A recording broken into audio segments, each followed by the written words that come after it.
Welcome to today's episode of What to Say and How to Say It, the podcast to help you fix your marriage. I'm Shy Lewis. I'm here with Nina Rosner. Our mission is to help you, Christian married man or woman, navigate conflict and build connection so you can have a thriving marriage.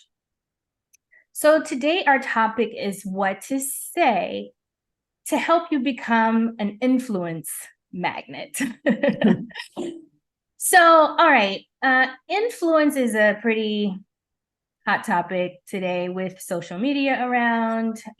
Being known as an influencer is, a thing. But influence has been around since obviously before then. We influence in our relationships every day, whether intentional or not. And, that can happen in our communication. It can happen in a look. It can happen in what we're wearing. Influence just, happens. So what happens when the influence decreases or disappears is what we want to talk about today, because oftentimes we don't realize when that happens. So welcome, Nina. I know that you have lots of experience around this topic. And I'm hoping we can help our listeners today understand how to keep the influence that they do have. This is one of my favorite things to talk about. I spent 15 years working for the Dale Carnegie Training Organization, and that book is titled How to Win Friends and Influence People. It is hands down one of the best human relations books ever written in the history of mankind. I still read it. I've been reading it yearly, for 30 some years now. And it is without a doubt one of the best books ever written for being a human and having influence. How to win friends, influence people. So it's a great topic. I'm glad that you chose it for today. Well, it's something that I think is important. And I think especially for our listeners who are mainly Christian married men and women, I'm sure that is a thing that shows up for them in their relationship. So if you don't do this well, you can miss out on an opportunity to regain maybe some lost ground and maybe bring your relationship back to a healthy state. Okay, so I'm a new mom of a teenager. And one of the things that I have noticed is how my influence has changed since we've entered into this stage. She's got her own mind, her own will, and influence from other places, right? Versus the elementary stage. So it's an adjustment for me, to say the least, which I would say is probably true for most parents of teenagers. But one of the things that I have realized is I gain more by doing less or saying less. Mm-hmm. And it's not intuitive always, but would you say that influence increases the less we try to influence? Well, yeah. So it's coming down to motive, right?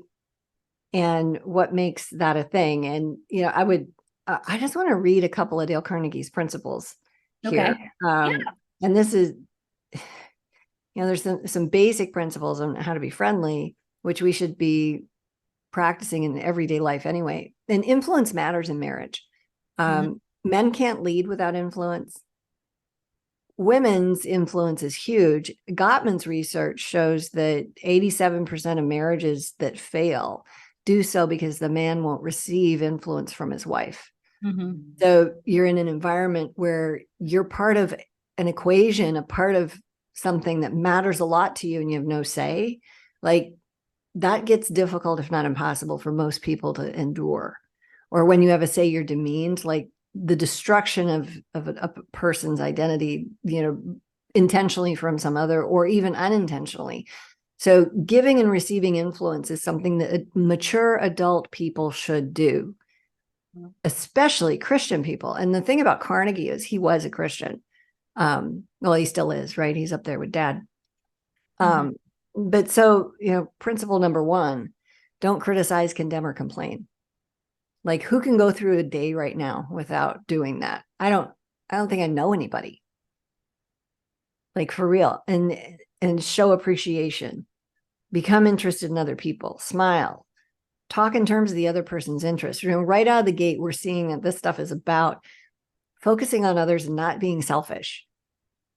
That's a primary foundational element of having influence and being respected, is being more concerned and more for other people and their agenda than your own. And at the same time, respecting yourself. So knowing what your yes is and knowing what your no is and sticking to that. You know, when you talk about what are some basic principles of having influence, appreciation, hands down, giving positive comments to the people around you on a daily basis brings connection in a way that nothing else does. So it's the opposite of criticizing, but it's in the list. Like you've got to do that. And the rest of the principles are very much around respect. And so a lot of times when we have had a position of influence and we lose that, we either lose it from a catastrophic event, like, you know, our family finds out we had an affair. Okay, let's say that's a thing. And then suddenly nobody respects us and we've lost all our influence because the foundation of who they thought we were is ripped out from underneath them. So that's one way. But then on top of that, there's this other thing that happens, and I call it creep. We start acting creepy. We start criticizing, we stop appreciating. And that's, you know, with life being as stressful as it is, that's natural for most parents to start sliding into that. And I did too. Spouses, same thing. And I confess I didn't do this with my marriage as much as I did with my kids. But I would ask them, do you feel like mommy's mostly happy with you or upset with you? I would ask them that almost every week to get a litmus test of, you know, where's my communication with them? Am I being a leader in that space? Am I encouraging or am I tearing down? So, and we don't know unless we ask. So I would try to make that a practice. And I wasn't perfect at it. How did you know to do that? What was it that occurred in that scenario that made you aware that you needed to know that information? Because I would say a lot of us don't even get there to have the awareness that the way that we're received is important. Yeah, I think it was the Holy Spirit, because I was really frustrated with parenting books. And you know, well, you know, you got to make sure your kids feel connected to you and they feel your confidence, and you know, they think that you're for them. I'm like, well, how will I know that unless I ask them? You know, I need feedback from my children, and that's a mutual respect thing that you do, even with a child. You know, where are we at here now? We got to be careful, because that sounds like, oh, that's child-centered parenting, you know, that and it can easily twist itself into that ugly thing to where you're a doormat for your child. Like, no, don't do that. You're supposed to be the adult in the room. But as the adult, and it's no different in leadership in an organization. The only way you know if you're a decent boss is if you ask people, hey, how am I doing? You know, are you ticked at me? Like, are we good? What's something I've done in the last 3 months that's totally ticked you off that you didn't talk to me about because you didn't think you could? I want to hear, well, nothing. I brought up 3 things. Okay, cool. We're good then. You know, because if people aren't coming to me with, hey, you know, I didn't like it when you XYZ'd, because I know I'm not perfect. If I'm not getting feedback from people, then I got to question my leadership, and then I have to go seek that information out. Yeah. So what I'm hearing is you have to be open to be influenced in order to influence others, which begs the question, is this a lot of mirroring? Because the list that you gave, I would consider that just being respectful, like you said, or polite, or, you know, considerate, just normal, everyday, like kindness. But doing these things with intent to gain influence is a different thing, or with the awareness that it will help your influence is kind of a different mindset. Well, yeah. And so here's the thing. It makes me crazy right now, because something like 38 or 48, I have the number wrong, but a way too big chunk of American teenagers want to become social media influencers as a career. That makes me nuts. It's like, that should be a side gig from the thing that you're doing, like plumbing, or the thing that you're doing, like, whatever it is, you're an accountant, or you're, raising dogs, or you're, whatever the job is that you have. The social media influence should be a side effect of that, not, I want to go influence people. When we want, that's about control and ego and pride. So we don't do these things because we want influence. We do these things because they're the right things to do. And that's the right way to treat other people. And then having influence is a side effect of that. Yeah. Right. Yeah. And that's why I say, if we're losing influence with other people, we don't have influence. We need to look at our own behavior first and go, have I been respectful? Have I, been kind? Have I been honest? Have I had boundaries? Have I executed those things in a way that is gentle and kind and respectful? And if the answer to all of that is yes, but we lost influence, then we go, okay, I'm dealing with another person here. What's going on with them that they now think this way about me when they didn't before? And so we need feedback. And we go to them and say, hey, it seems like something's different with us. What's going on? Then we listen to it. And then we get to judge it, because sometimes that person's having an affair. Sometimes that person has a drug addiction. Sometimes that person spent your retirement and didn't tell you. And the business thing that was going to be a surprise is a terrible flop, and you got to file for bankruptcy. Like, you don't know. But if people were listening and they stop listening, there's something wrong. Yeah.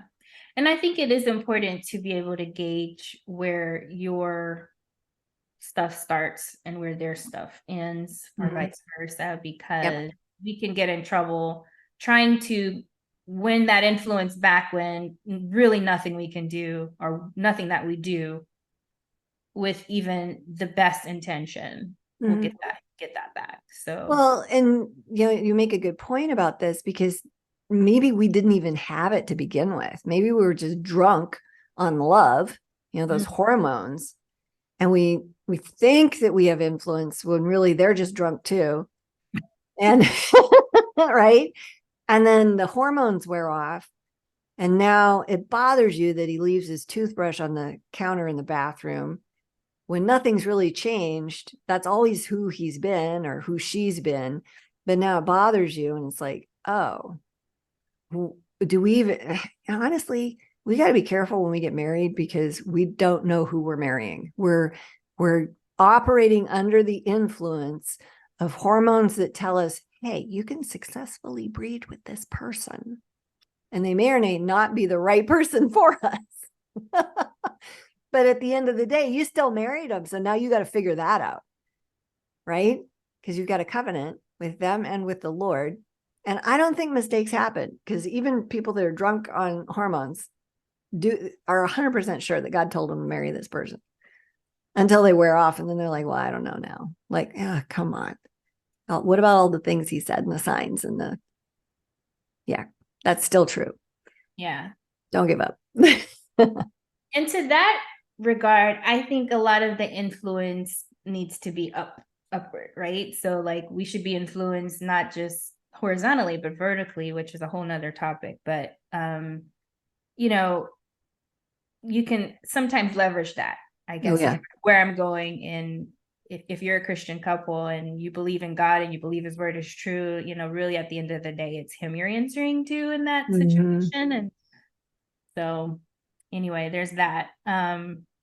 Question on, when is it unhealthy? When is the influence become an unhealthy thing, where you care too much about, what that person thinks or is doing, or what they believe, or what they're saying, or what they're, presenting at that moment? When does it become unhealthy? Well, I think you just described all of that. The answer's in the question. Yeah, exactly. Because, when you're more concerned with the outcome of something than the journey, that's a huge piece of it. I was talking to the Lord about this because I'm planting a garden, and actually I'm really a long ways away from planting anything, building the beds and getting the soil and, you know, just all this stuff. It's a lot of work. And I'm still thinking about what's coming up. And I got this analogy of 3 seeds. You know, usually when you plant something with seeds, you'll plant 2 or 3 seeds in the same spot, because not all the time, they don't always germinate.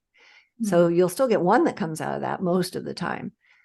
And I saw this thing the other night on this farming show that we're watching, where this guy spent $600 on sperm for a dairy cow. And it was so graphic and gross. Like, he put this plastic bag on his arm and then he shoved it up way in there to, yeah. And he got this very long, thin turkey baster with the bull semen in it to shove that up in there and squirts the thing in. And Bessie is just kind of like, yeah, whatever. She doesn't care. But at the end of it, he says, yeah, so we've got a 33% chance that this is going to actually take. And I'm like, wow, you know, so much of nature is like that. And it made me think too about the seeds, and then about what we do. You know, you can, and the parable of the sower, right?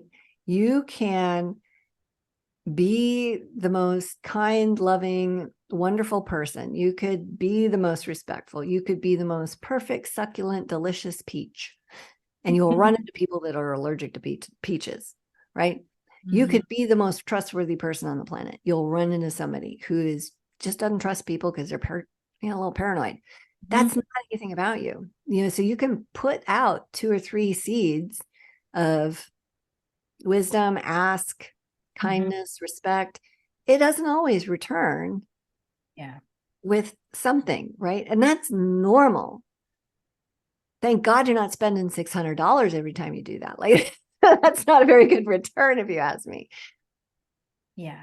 But it works well enough that people keep doing it, whether it's dairy cows, whether it's farming, gardening, or relationships. Like, we don't give up, even when it doesn't work all the time.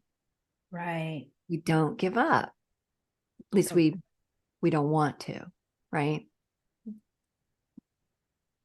So, speaking of that harvest, what are some like telltale signs that there is influence there? Is there a way that in your relationship, when things are going well, and you can kind of take note that, oh, that person is hearing me? I mean, is it like them basically repeating back to you what they've said, or maybe they're changing their behavior or changing their opinions, kind of thing? Is there a way to tell that you have influence? So I think all those things that you just mentioned are absolutely spot on true. The first thing that we notice is there's less conflict. Things seem easier. And we don't even pay attention to it. We don't dissect it and go, why? We just suddenly feel like we can breathe. Wow. Like the pressure's off. And then if we dig into that, it's like, oh, and we should, by the way, because then we can be appreciative, right? And then we're not criticizing, condemning, and complaining, but we're being appreciative. We're showing gratitude to God, which, if we don't do that, we're not going to see people change. There will always be something wrong with something somebody does, no matter what they do. You got to choose what you're going to be appreciative of. Last night, my husband brought a friend home. Well, he didn't bring him home. They showed up at the same time, basically, after work for dinner. And I made him, it's probably a B plus. Like, I was capable of an A plus, but I was exhausted. And I forgot 2 of the ingredients. Uh-oh. Yeah, it is what it is, right? My husband did not say one word. Like, I've made this before and it's been amazing. I made it last night. It was about a B plus. And he didn't say one word about any of that. He's like, thank you so much for making dinner. Like, you didn't have to go to all that trouble. He was just, thank you so much. It was wonderful. Like, that's what he paid attention to. Wow. Yeah. Wow. Wow. Right. Yeah. And here's, I'm not going to, without getting too psychological here, but the wow that you and I are going, oh, that's so nice. Right. That's a positive impact. So then here I have this positive feeling, and I'm more motivated to do the next thing that he needs me to do. Like I woke up this morning, I'm like, oh, I need to get XYZ done for him today. I made the bed. He likes it when I make the bed. Like I could care less if my bed's made or not. It's just us here now. But he likes it. So I did, right? Well, why is that? Because he had influence. And it wasn't even intentional. It was just him being appreciative. And that's how that works. And so when we try to have influence, let's call that being phony.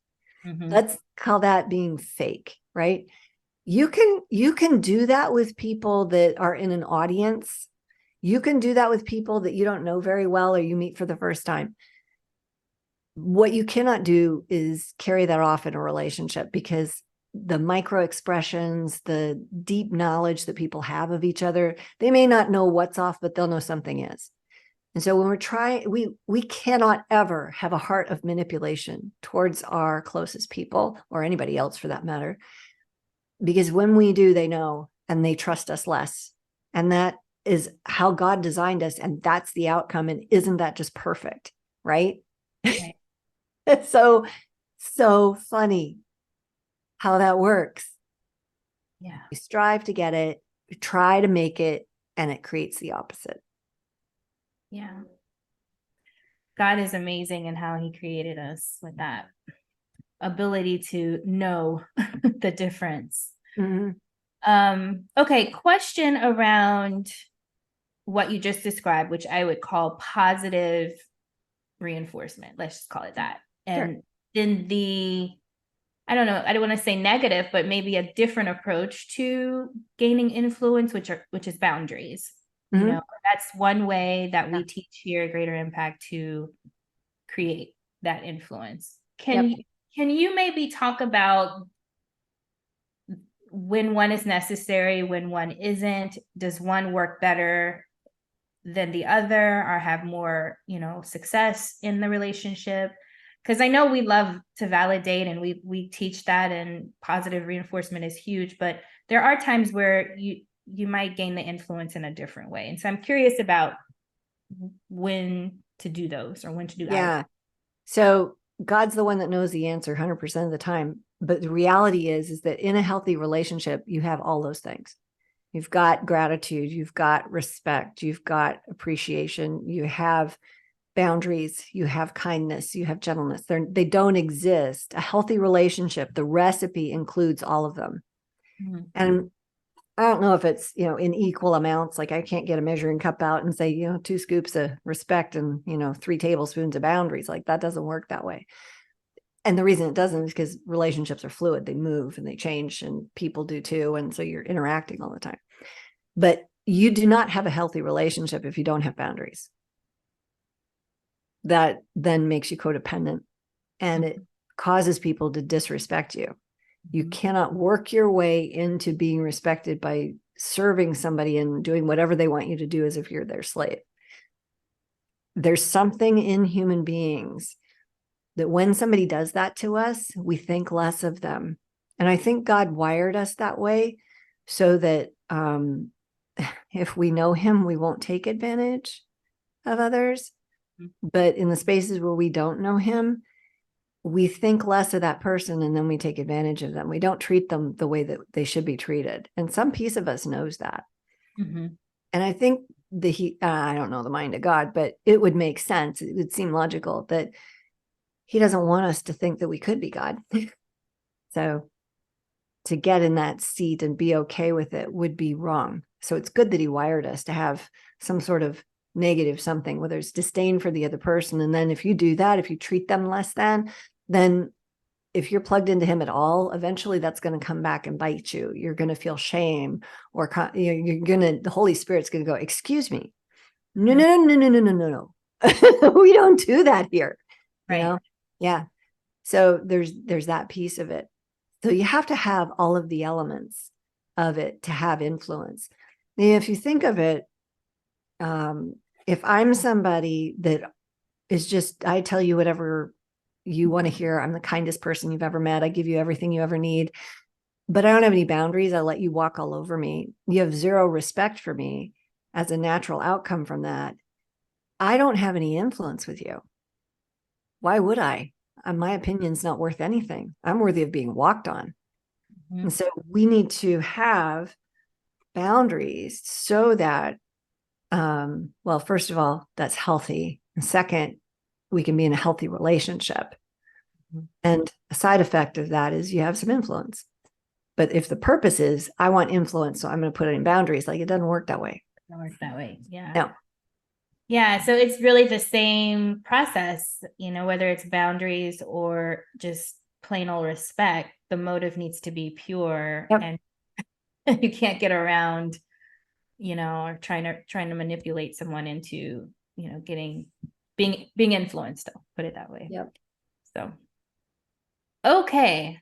Wow. Such great tips here.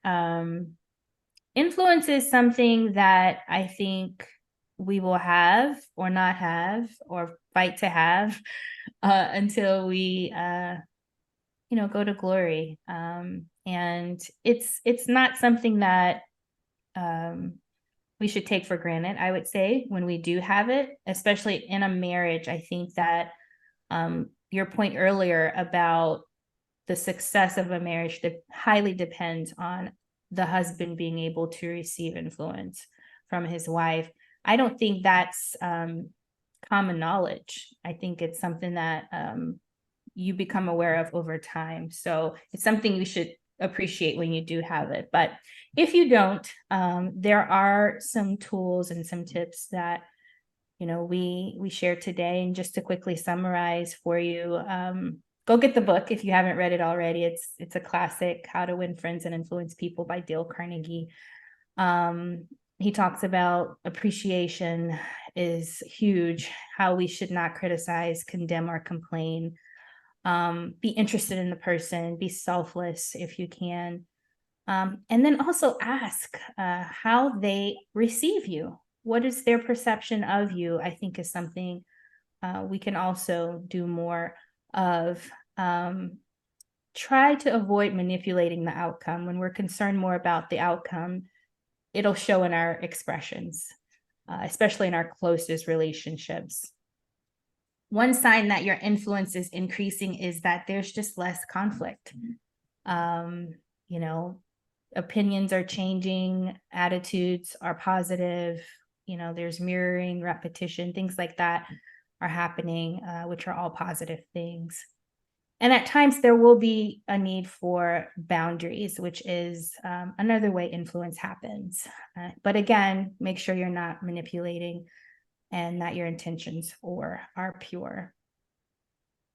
Okay, so what will you do with the information you have today? We invite you to check out our website, Greater Impact Wives.